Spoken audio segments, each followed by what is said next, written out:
ئەمڕۆژ لە دادگای برۆکسل نوێنەرانی دەستگا کوردیەکان دادگایی کران.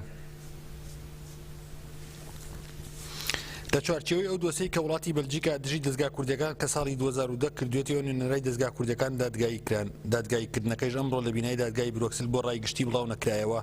لەو دادگاییکردنیشتا 33 نوێنەر و بەڕێوەبەری دوو تەلەڤیزۆن و حەو ڕێخستن و دەستگای جڤاکی لە ئەمان دۆسێدا ناویان هاتبوو دادگایی کران. لەناو ئەو کەسانی کە دادگایی دەکرێن چەند سیاسەتمەدارێکی وەکو ڕەمزی کارتاڵ و زبێر ئایدار و ئادەم ئوزون و حاجی ئەحمەدی تێدایە. لە کاتی بەردەوامبوونی دادگاییکردنەکەدا چەندین کوردستانی لە بەردەم دادگای برۆکسل کۆبوونەوە و چالاکی پرۆتستۆییان ئەنجامدا.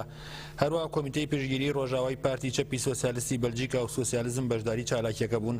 ئەندامی کۆنسەی بەڕێوەبەری کەنەکە ئادەم ئوزون ڕایگەیان ئەو دۆسەیە نەک تەنیا دژی کوردانە بەڵکو دژی گەلانی بەلجیکای شەوتی ماوەی چەند ساڵ دەبێت لە ئەوروپا دەژین و هیچ کارێکی ناساییان نەکردو کە پێچەوانەی ڕێسا و یاساکانی دەوڵەت بێت.